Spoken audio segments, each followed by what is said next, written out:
I raised my daughter alone after her mom left us, but 7 years later, I'm not invited to her wedding because her stepdad, who she says is better, is walking her down the aisle. So, I decided to give this special gift to my niece instead, and now my daughter is crying crocodile tears. I saw it in her eyes that she had already made her decision, and that broke my heart even more.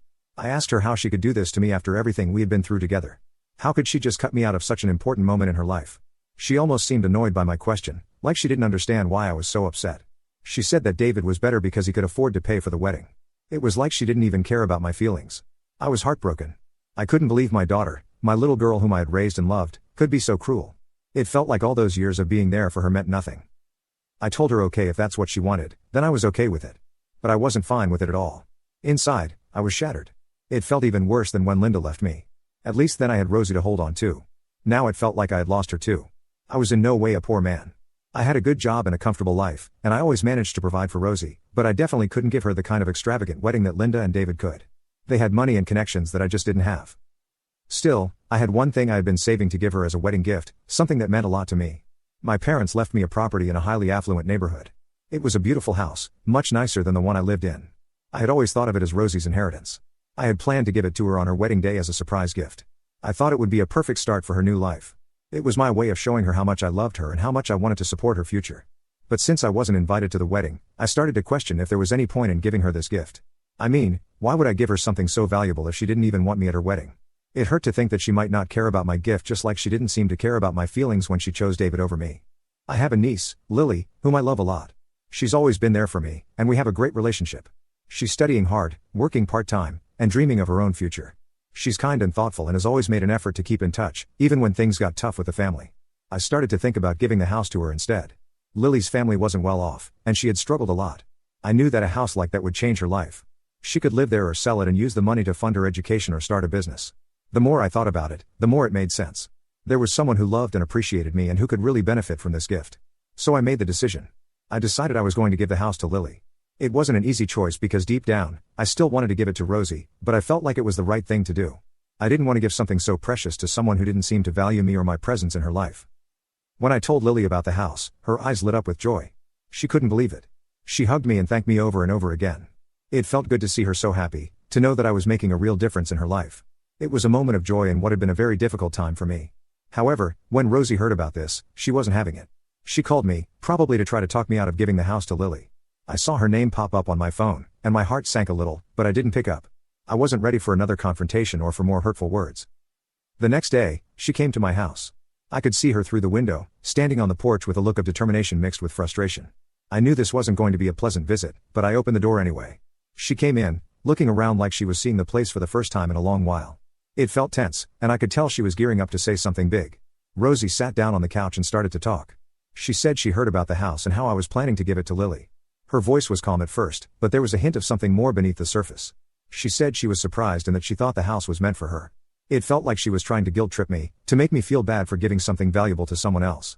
She started to cry, or at least it seemed like crying at first. Tears welled up in her eyes, and she looked at me with this sad, almost pitiful expression. She said she couldn't believe that I would do something like this to her, that after everything, she deserved the house. She talked about how much it would mean to her and how it would be a way to start her new life with her husband. It felt like she was trying to manipulate me, using those tears to get what she wanted. But the more she talked, the more it felt off. Her tears seemed forced, like she was putting on a show. She kept looking at me, waiting for a reaction, expecting me to crumble and give in to her demands. She said things like, "Dad, how could you choose Lily over your own daughter? And don't you love me?" It was painful to hear, but I could see through it. It was clear she was trying to use my emotions against me. Rosie talked about the wedding, how beautiful it was going to be, and how much it would mean to have a house like that to start her new life. She said David and Linda were only trying to help her have the best start possible and that I was being selfish by not supporting her dreams. She made it sound like I was the bad guy, like I was the one causing all the problems. It was hard to listen to because deep down, I just wanted to make her happy. She kept crying and saying she couldn't understand why I would do this to her. She tried to make me feel guilty for not being at her wedding and for not being the one to walk her down the aisle. She said she missed me and wanted things to be like they used to be, but it didn't feel genuine. It felt like she was saying whatever she thought would make me change my mind about the house. She even said that I could come to the wedding if I wanted. It felt like a last-ditch effort to win me over. She framed it like she was doing me a favor by letting me attend. But I told her that I didn't want to do this anymore. I was done being manipulated and treated like an option instead of a priority. It wasn't just about the wedding or the house. It was about how I had been pushed aside and how my feelings had been disregarded. However, some of my relatives are now telling me that I took things too far. What do you guys think? Update 1. Hello everyone, thank you for your kind words. Your support really means a lot to me. I do have some updates, and things have taken quite an unexpected turn. After my last post, Rosie kept calling me and texting me, trying to reach out. She left voicemails too, but I ignored them. I wasn't ready to talk to her, especially after everything that had happened. I needed time to heal and to figure out my own feelings. I thought that maybe with time we could have a real conversation, but I didn't want to rush into it. However, things have changed drastically since then. Rosie is not getting married anymore. As it turns out, she actually cheated on her fiancé, and he left her. I was shocked when I found out. I never expected something like this to happen. Apparently, her fiancé caught her in the act. He came home earlier than expected one day and found Rosie with another man in their own apartment. I can't even imagine how devastating that must have been for him. He confronted them right then and there. The details are messy, but from what I gathered, he walked into the living room and saw them together on the couch in a very compromising position. It must have been a nightmare for him. I heard that he was so furious and heartbroken that he didn't even give them a chance to explain. He immediately kicked her out, telling her to take her things and never come back. I found out about this through a mutual friend who still keeps in touch with Rosie's circle. She called me one evening and told me the whole story. She said she thought I should know, given everything that had happened with the wedding and the house. I was stunned.